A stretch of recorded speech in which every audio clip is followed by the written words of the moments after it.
Hello dear students, एक बार फिर से मैं विकास मौर्य आप सभी का स्वागत करता हूं मेरे चैनल बेसिक इंग्लिश कोचिंग में। गाइस, मैं आपको प्रोनाउंस पढ़ा रहा था। प्रोनाउंस में मैंने अभी हाल ही में आपको इंडेफिनिट प्रोनाउन पढ़ा दिया है और वो ख़त्म भी हो गया है। तो चलते हैं डिस्ट्रीब्यूटिव प्रोनाउन पे। डिस्ट्रीब्यूटिव प्रोनाउन यानी विभाग सूचक सर्वनाम। सरल हिंदी में इसको हम समझते हैं, इसकी परिभाषा समझते हैं कि ये क्या है। डिस्ट्रीब्यूटिव प्रोनाउन का मतलब होता है विभाग सूचक सर्वनाम, जो अलग अलग सूचित करते हैं। यहाँ पे आप परिभाषा में क्लियर हो जाएगा आपको। वह सर्वनाम जो किसी व्यक्ति, वस्तु या स्थान को अलग अलग सूचित करता है, अर्थात वाक्यों से विभाजन का बोध होता है, यानी अलगाव, अलग अलग का बोध होता है, उसे डिस्ट्रीब्यूटिव प्रोनाउन कहते हैं। ठीक है, इंग्लिश में लिखा है a distributive pronoun considers members of group separately rather than collectively.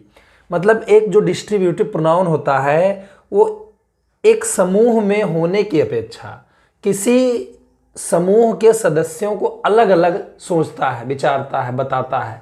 मतलब इकट्ठा ना हो, वो उनको अलग अलग करता है, अलग अलग सूचित करता है, यानी सेपरेटली करता है रेदर देन कलेक्टिवली। कलेक्टिवली नहीं होता है, सेपरेटली होता है। ठीक है, तो इसमें बहुत सारे प्रोनाउंस हैं गाइस, लेकिन एक वीडियो में मैं सिर्फ कुछ चुनिंदा डिस्ट्रीब्यूटिव प्रोनाउन को ही पढ़ा सकता हूँ। जैसे कि ये 4 मैंने लिखे हैं, इसको मैं आपको बताने जा रहा हूँ, इसको समझाने जा रहा हूँ। थोड़ा कॉम्प्लिकेटेड है, अच्छी तरह समझेंगे तो जान पाएंगे। एदर ऑफ में से कोई एक, नेदर ऑफ में से कोई नहीं। लेकिन इसके आगे आप लिख लीजिएगा, अगर आपने नोट बनाया है तो आप इसके आगे लिख लीजिएगा कि एदर ऑफ में से कोई एक और नेदर ऑफ में से कोई नहीं, इनका प्रयोग सिर्फ 2 के लिए होता है। ये इसका प्रयोग केवल 2 के लिए होता है। ठीक है, और फिर एनी ऑफ या एनी वन ऑफ में से कोई एक, नन ऑफ में से कोई एक नहीं, तो इसका प्रयोग 3 से अधिक के लिए, मतलब 3 या 3 से अधिक, ये आप लिख लीजिएगा क्योंकि ये बहुत ही इंपॉर्टेंट है। तो एदर ऑफ, नेदर ऑफ का प्रयोग हमेशा आपको किस 2 के लिए करना है। तो पहले 3 सेंटेंस जो हैं इसमें आप एदर ऑफ और नेदर ऑफ को समझेंगे। इसमें एक चीज आप जानिएगा, जो ये ऑफ होता है, ऑफ मतलब का कि के होता है, ऐसा आपने जाना होगा, लेकिन इसका मतलब में से भी होता है, जो किन्हीं चीजों को अलग अलग करता है। से इन दोनों में से कोई भी छात्र इस प्रश्न का उत्तर नहीं दे सकता है। अब चूंकि ये वाक्य निगेटिव है, चलिए पहले हम इसको समझते हैं अफर्मेटिव से। इन दोनों में से कोई एक लड़की अच्छी तरह अंग्रेजी बोल सकती है। गाइस, कोई भी सेंटेंस हो, कुछ भी नियम हो, कैसा भी जो है वो सिस्टम, नियम हो, रूल्स हो, सबसे पहले आपको सब्जेक्ट ढूंढना है, सब्जेक्ट अच्छी तरह ढूंढना है। इन दोनों में से कोई एक लड़की अच्छी तरह अंग्रेजी बोल सकती है, तो कौन अंग्रेजी अच्छी तरह बोल सकती है? उत्तर मिला इन दोनों में से कोई एक लड़की। तो गाइस, ये सब्जेक्ट है। एक्चुअली इसमें में से की अंग्रेजी हमने क्या करना है, ऑफ लिखना है। लेकिन सबसे पहले इन दोनों में से कोई एक लड़की, यानी दोनों 2 की बात हो रही है, तो इसमें हमने क्या करना है, एदर ऑफ लिखना है अफर्मेटिव सेंटेंस में। ये भी आप समझ लीजिए कि एदर ऑफ का प्रयोग अफर्मेटिव में होता है, नेदर ऑफ का प्रयोग निगेटिव में होता है। नेदर ऑफ के प्रयोग के बाद वाक्य में निगेटिव का यूज नहीं होता है। तो एदर ऑफ जब आप लिखेंगे तो पहले ये क्लियर करिए कि कितनी चीजों की हिंदी आपने लिख दी। में से कोई एक, तो में से कोई एक यानी इतना आपने लिख दिया। अब बचा क्या सब्जेक्ट पार्ट में, ये देखना है। तो देखिए बचा है इन दोनों लड़की। ठीक है, तो इन की अंग्रेजी दीज लिख देंगे। दोनों की इंग्लिश चाहे लिखें चाहे ना लिखें, क्योंकि एदर जो शब्द है वो 2 को ही बताता है। दीज 2 चाहे तो लिख दे चाहे तो ना लिखें, कोई प्रॉब्लम नहीं। एदर ऑफ दीज 2, अब लड़की यानी गर्ल्स। एक चीज इसमें ध्यान रखिएगा गाइस कि इसमें जब आप एदर ऑफ माना लिख दिया तो जितनी हिंदी क्लियर हो गई है, में से कोई एक, तो जितनी हिंदी क्लियर हो गई है, फिर बचा गया इन दोनों लड़की, तब इसको हम लिखेंगे। यानी इन दोनों इधर से ले लेंगे, लड़की उधर से ले लेंगे और इधर बना देंगे सेंटेंस को। Either of these 2 girls. अब सेंटेंस बनाएंगे, सब्जेक्ट लिख दिया गया। कैन, इसके साथ कैन लिख दिया जाएगा। कैन क्योंकि बोल सकती है। क्या बोल सकती है? पहले क्रिया लिखेंगे, स्पीक। कैन स्पीक यानी बोल सकती है। क्या बोल सकती है? अंग्रेजी यानी इंग्लिश। अब अच्छी तरह की अंग्रेजी वेल लिख सकते हैं या प्रॉपरली लिख सकते हैं। तो ये सेंटेंस क्लियर हो गया। यहां पे आप देख सकते हो कि यहां डिस्ट्रीब्यूटिव प्रोनाउन का यूज हुआ है, एदर ऑफ दीज 2 गर्ल्स। तो ये जो एदर ऑफ लिखा है ये डिस्ट्रीब्यूटिव प्रोनाउन है, ठीक है। अगर यही सेंटेंस निगेटिव हो तो एक्चुअली सेंटेंस में नॉट का यूज होता ही नहीं है, क्योंकि नेदर ऑफ का प्रयोग लगने के बाद वो निगेटिव बन जाता है, ठीक है। तो चलिए इसमें सब्जेक्ट ढूंढते हैं। इन दोनों में से कोई भी छात्र इस प्रश्न का उत्तर नहीं दे सकता है। कौन नहीं दे सकता है? इन दोनों में से कोई भी छात्र। और इसके साथ आपने नॉट भी लेना होगा, यानी ये नहीं जो शब्द है ये भी चूंकि निगेटिव सेंटेंस है तो हमने क्या करना है, यहाँ पे नेदर ऑफ का यूज करना है। तो ये हुआ आपका नेदर ऑफ। और जब आपने नेदर ऑफ लिख दिया तो आपने देखना है कि क्या क्या लिख दिया। आपने लिखा में से लिखा, आपने कोई लिखा, भी इसी में इंक्लूड हो जाता है। अब इन दोनों छात्र, ठीक है, और नहीं तो इंक्लूड हो जाएगा क्योंकि नेदर आपने लिख दिया ना, तो उसमें नहीं इंक्लूड हो गया, वो लिखना नहीं है, ठीक है। तो नेदर आप, अब इन दोनों छात्र, दीज टू स्टूडेंट्स, टू लिखें चाहे ना लिखें तब भी अर्थ उसका वही रहेगा, क्योंकि गाइस अगर हम टू ना लिखें तो neither of either of two के लिए ही लगता है, तो इसका मतलब वहां क्लियर हो जाएगी कि हाँ दो ही लोग थे, या चाहे तो आप लिख सकते हैं neither of these two students, उसमें नॉट भी लग गया। अब इस प्रश्न का उत्तर दे सकता है तो ये भी कैन का ही प्रयोग है। कैन उत्तर देना की अंग्रेजी आंसर होता है, आंसर यानी उत्तर दे सकता है। किसका उत्तर दे सकता है? इस प्रश्न का। तो इस प्रश्न का यानी दिस, हमने प्रश्न की अंग्रेजी लिख दी क्वेश्चन, ये सेंटेंस बन गया।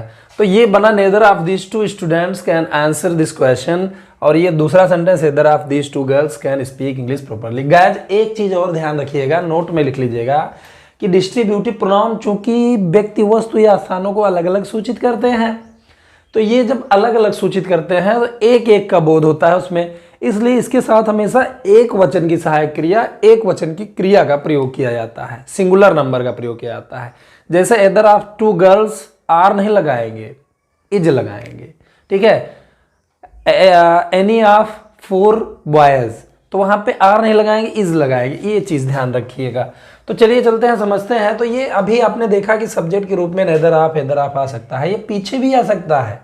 मैं उन दोनों में से किसी भी छात्र को दोबारा नहीं देखा, मैंने उन दोनों में से किसी भी छात्र को दोबारा नहीं देखा। तो किसने नहीं देखा? मैंने, सब्जेक्ट चूंकि आई है यहाँ पे। अब नहीं जो है उसको हम यहाँ डिड नॉट नहीं लगाएंगे, क्योंकि नेदर ऑफ जब लिखेंगे आप तो उसमें इंक्लूड हो जाएगा, तो इसको अफर्मेटिव सेंटेंस बनाएंगे। यानी देखा, आई सा, मैंने देखा। किसको देखा? उन दोनों में से किसी भी छात्र को। ये यहाँ पे एक्चुअली डिस्ट्रीब्यूटिव प्रोनाउन है और नहीं भी उसमें इंक्लूडेड है। तो नहीं जब हम ऐसा, मैंने देखा, नेदर ऑफ जब आप लिखोगे यहाँ पे नेदर ऑफ, तो यहाँ पे कितनी चीजें आपने लिख दी ये मायने रखता है। तो में से किसी भी, इतना लिख दिया गया, नहीं भी लिख दिया गया, ठीक है। अब बचा उन दोनों छात्र, नेदर ऑफ, उनकी अंग्रेजी दोज होता है, दोनों की अंग्रेजी टू होता है, और स्टूडेंट्स यानी छात्र होता है। तो ये सेंटेंस बना, I saw neither of those two students. अब दोबारा की अंग्रेजी हमने यहाँ पे लिख देना है अगेन। तो उम्मीद करता हूं एदर और नेदर आपको समझ में आ गया है।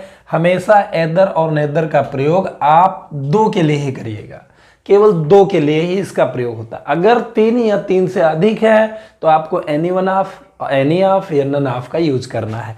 तो चलिए चलते हैं, इसको समझते हैं। तुम इनमें से कोई एक किताब पढ़ सकते हो। कौन पढ़ सकते हो? तुम यानी यू। इसके साथ कैन लगा दिए, कैन। अब पढ़ सकते हो यानी रीड। अब अगर हम सामान्य रूप से बोले तो इनमें से कोई एक किताब हो सकता है कि दो ही किताब हो, लेकिन यहाँ पे तो क्लियर नहीं हो रहा है कि दो है, इनमें से कोई एक किताब। इनमें यानी कई किताबें हो सकता है उसमें, और उसमें से एक किताब पढ़ सकते हो। तो यू कैन रीड। तो अब ज़्यादा, दो से अगर ज़्यादा का बोध हो रहा है, तीन या तीन से अधिक का, तो एनी ऑफ या एनी वन ऑफ का प्रयोग करेंगे। और जब हम एनी ऑफ लिख देंगे तो हमें देखना है कि हमने क्या क्या लिखा। देखिए हमने में से कोई एक लिख दिया, ठीक है, में से कोई एक। अब बचा क्या, इन किताब, तो इन की अंग्रेजी दीज बुक्स, दीज बुक्स। आपके बाद जो शब्द रहेगा वो प्लूरल रहेगा, लेकिन माना वो एक ही जाएगा। तुम इनमें से कोई एक किताब पढ़ सकते हो, you can read any of these books. कभी कभी ये सब्जेक्ट के रूप में आ जाते हैं, कहीं भी आ जाए उसको आपको पहचानना है। इनमें से कोई, इनमें से कोई, यहाँ पे भी होना चाहिए, थोड़ा मिस रिटर्न हो गया, तो यहाँ पे भी होना चाहिए। इनमें से कोई भी आदमी इस काम के लायक नहीं है। कौन इस लायक नहीं है, इनमें से कोई भी आदमी। तो गाइस जब आप यहाँ पे, चूंकि इसमें इनमें से कोई भी आदमी इस काम के लायक नहीं है, तो पता नहीं कितने आदमी हैं। अगर हम बोलचाल की भाषा में सीधा जाएं तो हो सकता है 2 हो, लेकिन यहाँ लिखा है चूंकि, तो हम ये पता नहीं कर सकते कितना है। तो 2 तो लिखा नहीं है, 2 से ज़्यादा ही होंगे, तो यहाँ नन ऑफ लिख दिया जाएगा, नन ऑफ, नन ऑफ, इनमें से कोई नहीं। तो इसमें कितना आपने लिख दिया ये देखना है। तो इसमें लिख दिया आपने में से कोई भी इंक्लूड हो जाएगा उसमें, और यहाँ पे नहीं भी इंक्लूडेड हो गया क्योंकि नन लग गया है। इन आदमी बचाइए, none of these man, none of these man. एक नियम के अंतर्गत नन के साथ आर का प्रयोग हो सकता है, जो सिंटैक्स के नियम के अंतर्गत है, लेकिन कहीं कहीं मैंने इसके साथ इज भी लिखा देखा है। None of these man are.